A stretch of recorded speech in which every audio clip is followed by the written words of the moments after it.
No nie może być. Samochód, który widywało się na naszych polskich drogach bardzo często w latach 90. No mijały się te auta z polonezami, a aktualnie to jest przecież już można powiedzieć praktycznie unikat, strasznie rzadko spotykany wóz. Dosłownie chwilkę przed rozpoczęciem kręcenia tego materiału wrzuciłem na moje media społecznościowe zapowiedź z tą oto bryką i od razu zaczęli się do mnie odzywać widzowie z Czech. Pozdrawiamy całe Czechy i może na wstępie warto tutaj zaznaczyć, że w Polsce mówimy Skoda, a w Czechach Szkoda. Na ten model w Czechach mówi się, można powiedzieć pieszczotliwie, fazol od fazy, faczko, tak jakbyśmy faka komuś pokazywali, oraz fawosz. Fawosz mi się kojarzy z taką czeską kuchnią, ale faczko mi się podoba najbardziej. W dzisiejszym filmie przyjrzymy się tej maszynie z bliska, zmierzymy ją raceboxem do setki oraz skoczymy sobie na szybką wycieczkę za granicę.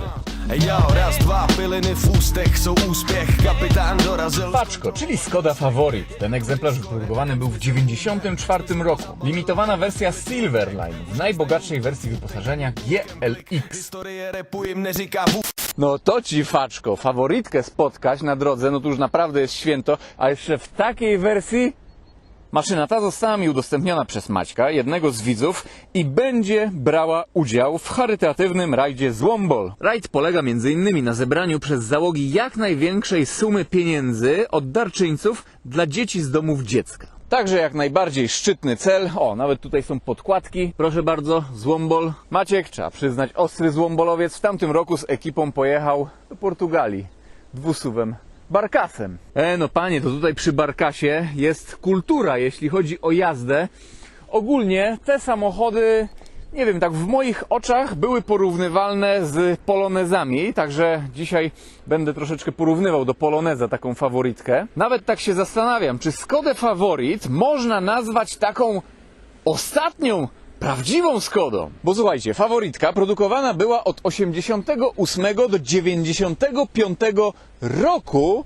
W tym nawet montowana była w Polsce. Ale jeśli chodzi o prace projektowe, no to rozpoczęły się one na początku lat 80. Faworytka miała zastąpić model 120. No 120 już była po prostu troszeczkę przestarzała, a tutaj taki hatchback, miał być hatchback. Skoda szukała projektanta nadwozia, szukała kogoś, kto by się podjął po prostu projektu faworytki i kurczę, projekt Bertone. Tak jest, umowę z Bertone podpisano 1 czerwca 1983 roku, a już w 1984 roku powstał pierwszy prototyp. Kolejne 3 lata tego projektu poświęcone były na podzespoły i finalnie w 1987 roku na targach technicznych w Brnie bodajże pojawiła się. 88 rok, rozpoczęcie produkcji. No i tutaj mamy do czynienia naprawdę z ostrym poliftem. Właściwie jest to taka ostateczna wersja, wyobraźcie sobie, do 95 roku ten wóz produkowano. No ten egzemplarz jest z 94 roku. I wiecie, można powiedzieć, że jest to taka ostatnia prawdziwa Skoda, bo w 91 roku Skodę przejął Volkswagen. No i jak Volkswagen ostro dobrał się do Skody, no to co wcześniej były takie brązowe wnętrza, teraz już tutaj mamy czarne. No to się charakteryzuje po prostu wersja poliftowa. Ale czekajcie, muszę wam coś pokazać, taki dowód, że jest to trochę już bag lekki. No musimy tutaj otworzyć maskę. Proszę bardzo.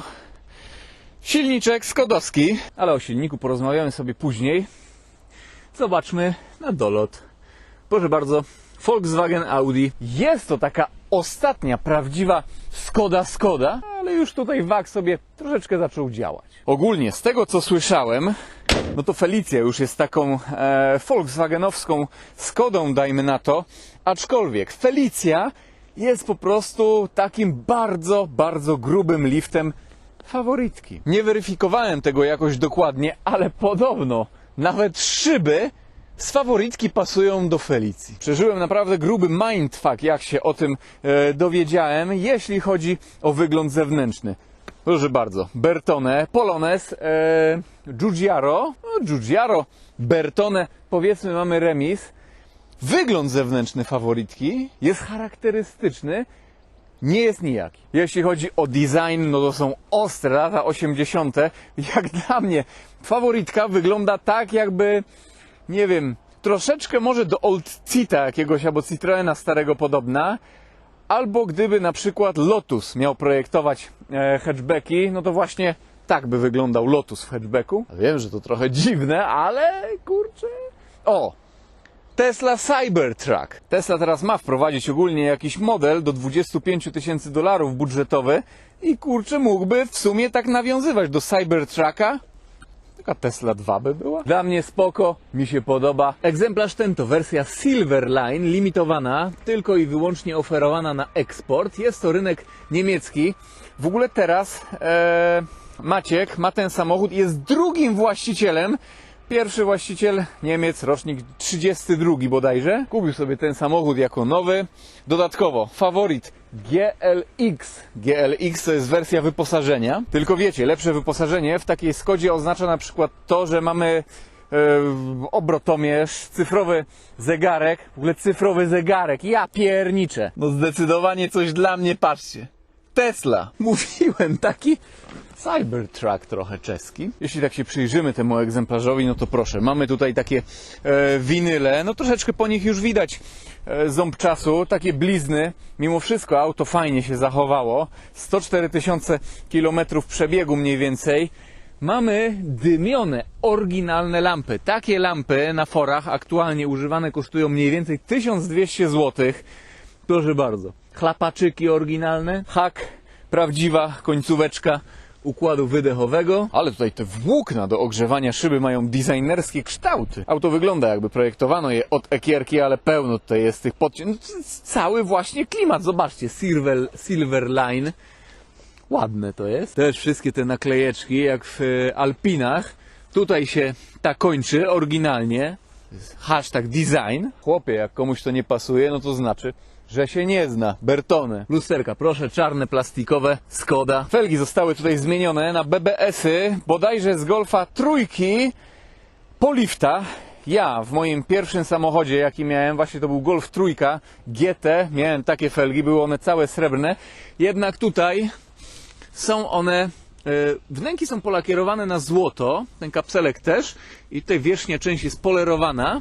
15-calowe oponki mamy tutaj 185/55. No, są to dość duże koła, jak na Skodę Favorit, ale oryginalne felgi też tutaj właściciel ma. Zderzak wygląda dość grubo. Proszę bardzo, jest cały plastikowy wprawdzie, ale tutaj jaka dokładka. Proszę, takie oto halogen. W ogóle... takie mocno polonezowskie. Spryskiwacze przednich reflektorów. W ogóle jaki stan tutaj jest tych reflektorów. Na reflektorach jest napisane jeszcze Made in Czechoslowakia. Dodatkowo informacja. Halogen H4. Elegancko. Wlocik na masce. Właściwie wylocik? Nie, wlocik powietrza, no bo tak jest skierowane. Co tutaj jeszcze z takich smaczków? No mamy tutaj też winyle. Szyberdach. Nie no, zajebisty jest ten samochód. Ja nie wiem, co mi ostatnio się stało, ale spodobał mi się Polonez. Strasznie podoba mi się Skoda Favorit. Fawosz czy tam Faczko. Aha, no i rzecz jasna. Silverline, no to tylko wychodziły w srebrnym lakierze. Oczywiście z tymi paseczkami, ale wersji takich było pełno. Jakiś Blackline chyba, maraton, dla maratończyków nawet. No ale nieistotne. Lecimy dalej, bo ten film będzie długo trwał. Tutaj otwiera się bagażnik. No, bagażnik nie jest tutaj zbyt duży, ale wiecie, no hatchback, projekt z lat 80., także nie powinniśmy się tutaj czepiać. W ogóle muszę wam pokazać pod spodem, pod tą wykładziną, jak to wygląda. A, czekajcie, bo tu śmietnik zrobiłem tylko właścicielowi. Zobaczcie, czajcie to, jaki to jest stan w ogóle tego samochodu, petarda. Tam jeszcze chyba taki woreczek skórzany, oryginalny jest. Na jakieś tam narzędziach zamykamy. No, nie wiem, czy to trzeba przysmarować, czy po prostu tak jest, że open i closed. Te emblematy tutaj naprawdę gruby, old school. Co, zajrzymy do tyłu. Oldschoolowy też dźwięk, ale zobaczcie w ogóle jak te drzwi delikatnie się domykają, no to w Polonezie jest zdecydowanie gorzej. Jeśli chodzi o te wszystkie szpary tutaj, czekajcie, jest to domknięte? Tak, jest domknięte. No to tutaj Nie wiem, taki remis troszeczkę, tam nie wiem, może i nawet w Polonezie są mniejsze te szczeliny, ale nie no, Faworit chyba troszeczkę droższa była niż Polonez. W ogóle taka lotka też tutaj gumowa, ładnie ona po latach wygląda, stan jej. Jeśli chodzi o przestrzeń pasażerską, no to zobaczcie na tą tapicerkę, na te wyprofilowanie tutaj kanapy i boczek drzwiowy cały jest twardy właściwie, ale wyściłany jakimś takim, oklejony jakimś materiałem, taką tkaninką, ale nic tutaj się nie odkleja. To jest wszystko plastikowe, też tutaj takie zużytko widać jak w Polonezie, ale ta tapicerka, ta kanapa, fotele, no chłopie, zobaczcie, jakie to jest fajne nawiązanie tutaj. No lepiej jest tutaj niż w Polonezie. Chociaż jeśli chodzi o miejsce, nawet tutaj nie będę się wpychał, po prostu się za sobą nie zmieszczę. No tutaj będzie mniej miejsca. Zamykamy, przejdziemy do przodu, ale te drzwi się delikatnie w ogóle zamykają, a z przodu? No rewelacja. Naprawdę jestem zaskoczony. W Polonezie to trzeba naprawdę tak już pieprznąć ogólnie. Polonez to szczerze, nawet jak go się podniesie na podnośniku, to już tak ciężko tam się domykają drzwi, ta buda pracuje. No ciekawe jakby było tutaj. Dobra, ciężarówka jedzie, szybko wejdziemy sobie do środka. O, zdążyłem. I jeśli chodzi o boczek drzwiowy, o, test wyciszenia. No, wiecie, nie jest Mercedes klasy S, ale na głowę nie pada i w środku jest ciepło. Boczek drzwiowy identycznie tak jak z tyłu. Tutaj taka plastikowa kieszonka, to prawie bardzo podobnie to wszystko wygląda jak w Polonezie. Polonez, nawet punkcik więcej bym dał, ma miękki podłokietnik. No taki ciekawy pojedynek. I projekt deski rozdzielczej. W poldolocie moim A2+, no ta deska jest taka miększa powiedzmy, taka okrąglejsza, no ale też nowszy samochód, ale liczniki na przykład, no tutaj wyglądają naprawdę pięknie, bardzo mi się one podobają, troszeczkę mi się kojarzą jakby to była jakaś ciężarówka, szczerze mówiąc. A co to PE, a nie PAL tu pisze, ja myślałem PRL w ogóle. Widok z perspektywy kierowcy, proszę bardzo, tak w Favoritce jest za kierownicą. O, ja wiem, że tutaj starsi widzowie z chęcią obejrzą ten odcinek. Z pewnością powrócą jakieś wspomnienia. No proszę, widoczność super. Wręcz takie akwarium, można powiedzieć, świetnie przeszklona jest ta kabina. Nawet lusterka, zobaczcie jaka to jest spójność, design tego samochodu naprawdę pierwsza klasa, naprawdę. Ale deska rozdzielcza, miękkie materiały, a reszta no to twarde. Tak się podotyka to wszystko, to trochę... No nie, tutaj jest w miarę ok. Troszeczkę ten element jest taki trzeszczący, ale patrzcie, schowek, o, na takich ząbkach, na amortyzatorku. Deska rozdzielcza jest bardzo podobna jak w Golfie 2 albo w Lancia Delta. W ogóle te nawiewy też ciekawie one się regulują, zobaczcie, tak w boki i proszę w górę, w dół.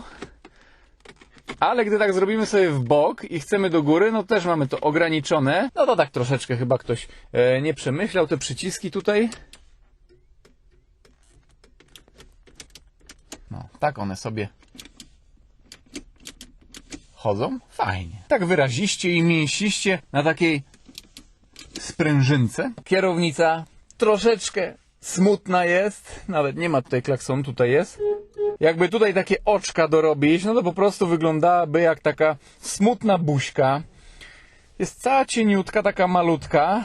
Tak wygląda zabawkowo, zabawkowa troszkę. Za to dzięki temu, że wszystko to jest takie cieniutkie, świetna widoczność na deskę rozdzielczą. Mamy większą kontrolę nad wyposażeniem. Niektórzy by tutaj mogli tak to ująć. Też jest większa kontrola nad wdychanym powietrzem, bo nie ma tutaj klimatyzacji. Chociaż jako, że Felicia jest takim bardzo grubym liftem faworytki, a w Felicji już mogliśmy spotkać silniki z Golfa, to podobno silnik i klimatyzację można sobie przełożyć właśnie z golfizny. Ale ja tutaj w przypadku tego egzemplarza bym akurat nie robił, zachował ten wóz w oryginale. Tutaj proszę na smartfona, już inżynierowie kiedyś pomyśleli. Nie wiem szczerze mówiąc co to jest, ale boję się dotykać. Ta czerwona lampka mnie zniechęca. Radio. Proszę bardzo. Panasonic. Nie no dobrze to wszystko wygląda. To w ogóle jakie nowoczesne, takie okrągłe. To już chyba jest poliftowe, tak mi się wydaje, bo takie troszeczkę designem odbiega od tego, co się dzieje u góry. Ale jest to praktyczne. Gałęcjusz, skórka. Proszę, sprzęgło. No podobnie jak w Polonezie. bardzo ładnie. Ale w Polonezie jest tak dziwnie, że jakby tutaj w pionie wychodzi gałęzjusz. Tutaj jest normalnie ręczny. I zobaczcie na te fotele. Takie to były sportowe fotele kiedyś. Takie niby to kubełki. Założę się, że jeśli chodzi o Skody Favorit, jest to naprawdę unikat. I słuchajcie, czarna podsufitka. Zegarek cyfrowy, opcjonalny. Chłopie, zegarek Tesli. Zobaczcie w ogóle, jakie tutaj jest też lusterko z takim jakby...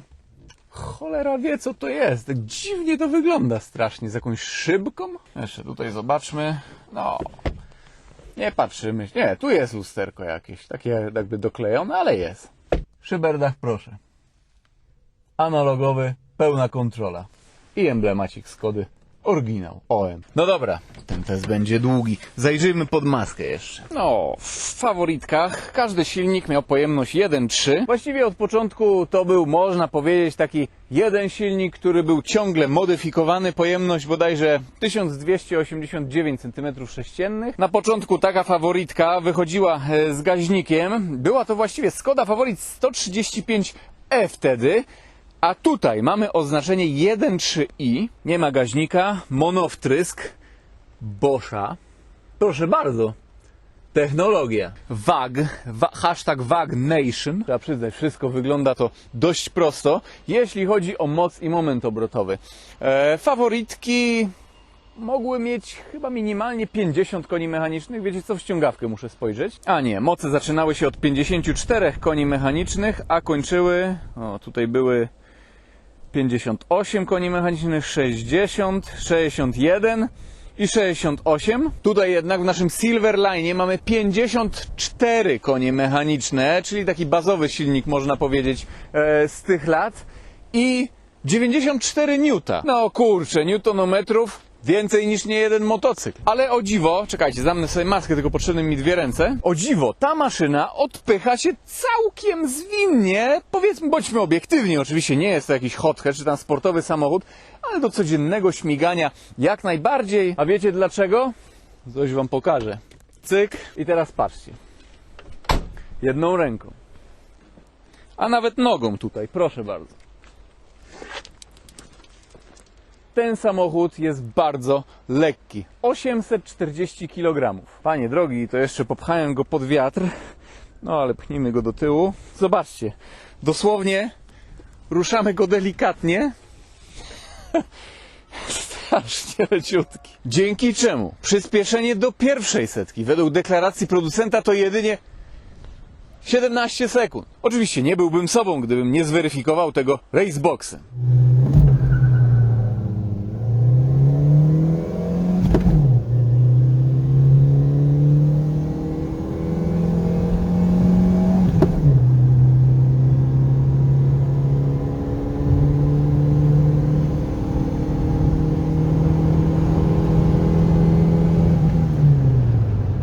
Jeśli chodzi o prędkość maksymalną, deklaracja 137 km na godzinę. Zbyt dużo to nie jest, ale ja obstawiam, że da się tym autem pojechać znacznie więcej.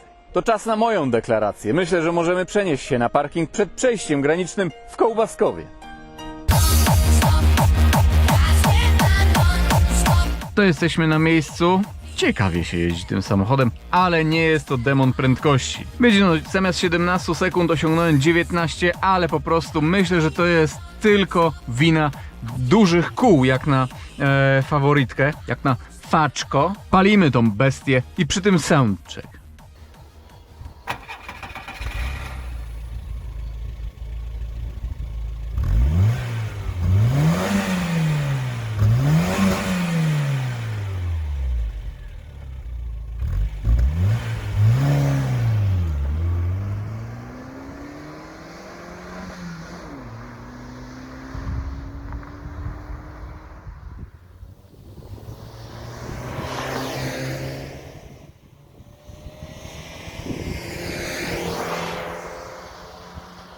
I co? W ogóle jak ten samochód odpala, czekaj, zgaszę i odpalę jeszcze raz.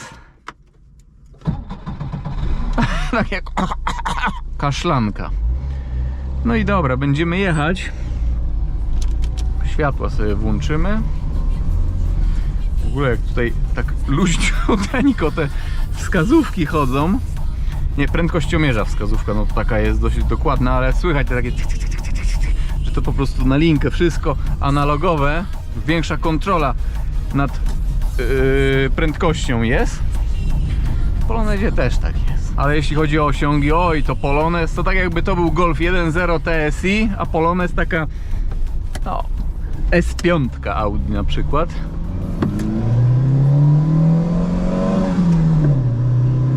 No ale widzicie, no do miasta tak sobie pojedzie. Ja wcześniej powiedziałem, że te osiągi są wystarczające. Tak spoko się jeździ, ale raczej w cyklu miejskim. No na autostradę krajóweczka z wyprzedzaniem też może być troszkę problem. Ale nie o to przecież w tym samochodzie chodzi. Ciekawe, czy będzie kontrola. Oho! Cholera, jest kontrola. I w stronę Berlina od razu was informuję, że będziemy jechali pod ostry wiatr, a w stronę Szczecina już z wiatrem. Oj, ten wiatr dzisiaj nam sporo tutaj doda. Wiecie, lekki samochód, słabe osiągi raczej. Więc takie rzeczy jak zjazd z górki, czy jazda nawet za busem. Ojejku, strasznie jest to odczuwalne. Każdy wjazd za busa i ciśnięcie do tego to tak jakby tutaj program zrobić, stage 1. No i dojeżdżamy, czy będzie zatrzymanie, czy nie. Ogólnie ten samochód ładnie wygląda, ale wiecie.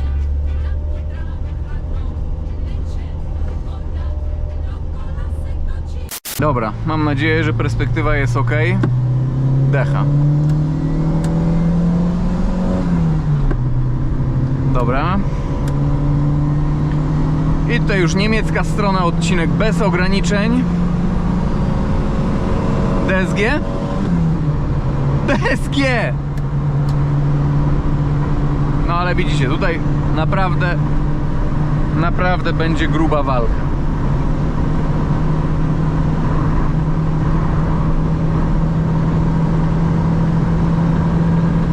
Dobra, 138 było, ale ja muszę zwolnić, bo tutaj... Oj, tutaj wszyscy za szybko jadą troszeczkę na faworytkę. Za szybko, proszę państwa. Nie, no nawet Cupra Born mnie pocisnęła. VMAX 160 km na godzinę. Dobra, pod górkę, czwóreczka.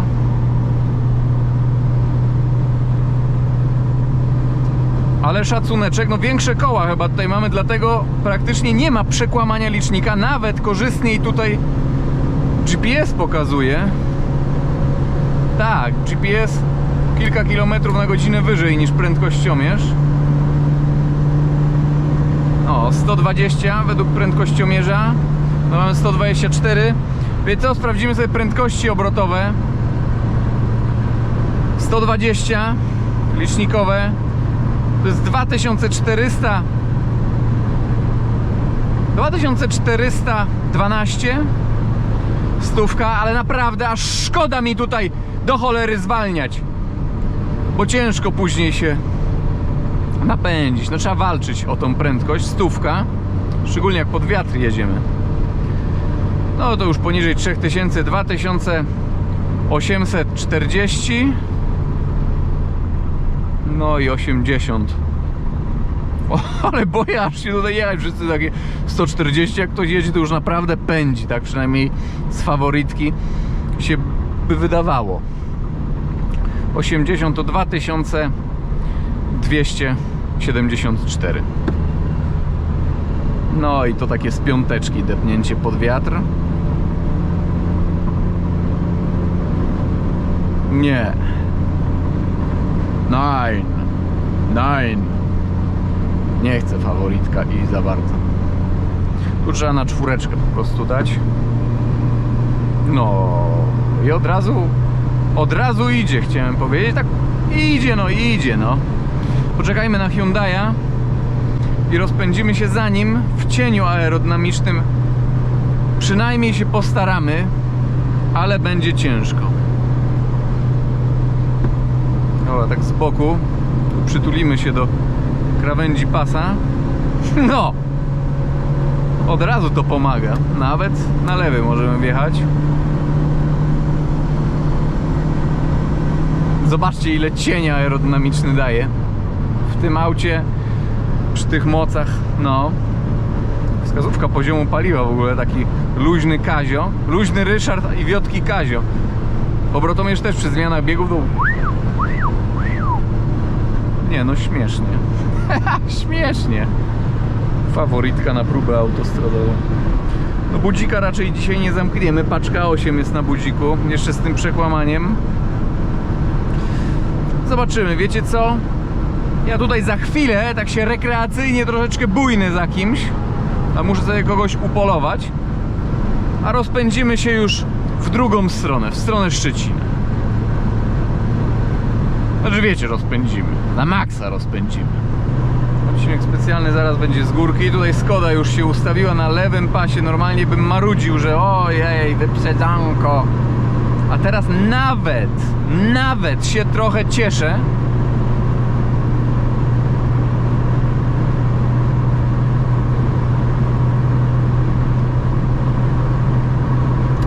O, ale tak jakby odpuściło coś. Bo cień aerodynamiczny i z góry. No nie. I znowu opór, ale... Dobra, 148 km na godzinę. Ja wracam na prawy pas. Bujniemy się w stronę Szczecina naprawdę grubo. Drugi zjazd za przejściem granicznym w Kołbaskowie na Szmyln. Na Szwed nie jedziemy, za długo to będzie trwało. Ausfahrt. Jeśli chodzi o prowadzenie, ogólnie zobaczcie, jaki stateczek, normalnie łódeczka. Największy wpływ na prowadzenie mają tutaj koła większe, no i dzięki temu nie wypadamy z zakrętów i aż tak się nie bujamy, chociaż przechyły są tutaj naprawdę duże. Wyobraźcie sobie, na wyższych oponach jeszcze bardziej byśmy się bujali, także prowadzenie, o kurczę, ale układ kierowniczy o dziwo jest bardzo precyzyjny, jak w jakimś sportowym samochodzie. W ogóle przełożenie też takie, no, soundcheck. Cholera jasna, cholera jasna, ale fajnie, szyby tutaj, Korbeusz fajnie chodzi, lepiej niż w Polonezie. Ale tak jak mówiłem, Polonez no to taki jak sportowy samochód przy Faczko. No i tutaj będzie naprawdę już gruba bujana. Ty, no naprawdę trzeba tutaj uważać na zakrętach, strasznie buja się Skodzinka. No też jest króciutka, krótki rozstaw osi.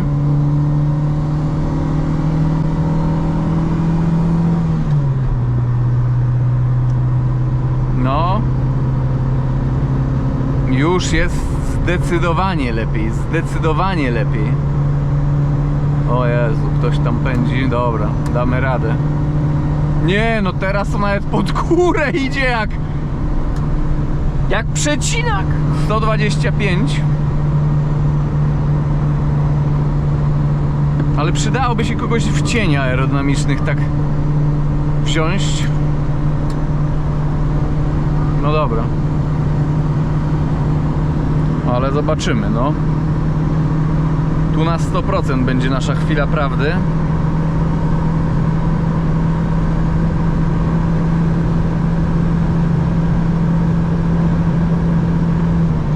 A jak na piąteczkę damy?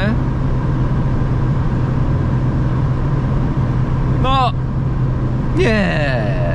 Nie tak źle! Spokojnie, musimy tutaj utrzymać po prostu tą prędkość. Później z górki będzie ogień. O, tutaj wyrażenie prędkości w ogóle jest zupełnie inne niż w innych takich samochodach, które testuję przeważnie. Zupełnie inaczej. A teraz tutaj przekłamanie już inne się zrobiło. No dobra. Damy czwóreczkę. Przy 5,5 gdzieś jest odcina, chociaż obrotomierz do 8000, ale... Dobra, ja się tutaj skupiam.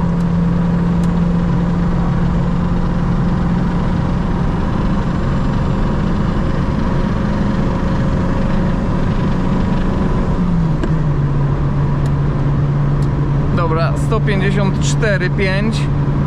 Jeszcze na piąteczce coś może będzie. Dawaj, 150. No, Nie. Tak. Jest. 158 km na godzinę już, proszę Państwa. Dobra, odpuszczamy, bo tutaj będzie pod górkę. Naprawdę ładnie tutaj sobie Skoda zaczyna tańczyć po tym naszym parkiecie. Jezu, ale tutaj czuć, jak wjeżdżamy za kogoś. Normalnie taki stage one jest zawsze. Stage one, jak się za kimś jedzie.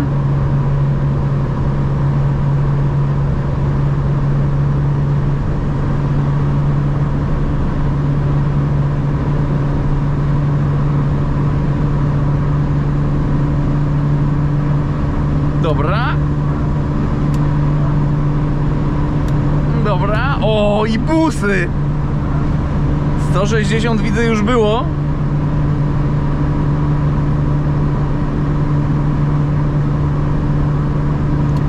Nie, będzie ciężko, kurczę. Będzie ciężko. I teraz znowu pod górkę. Nie, no ciężko. Nie dało już się zawalczyć o wyższy wynik.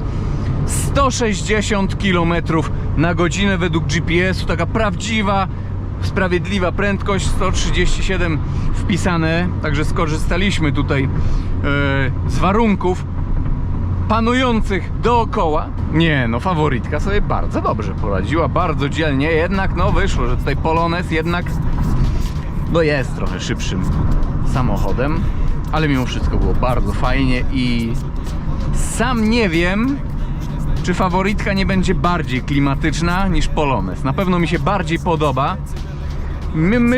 Wydaje mi się, że nawet jest troszeczkę chyba lepiej wykonana. No, mamy tutaj przód, napęd. W Polonezie jest tył. No, Giugiaro kontra Bertone. Ciężkie porównanie, ciężkie.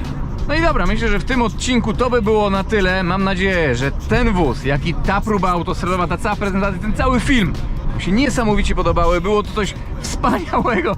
Ja się bawiłem bardzo fajnie. Pozdrawiam i do zobaczenia w jakimś kolejnym filmie. Na razie, trzymajcie się.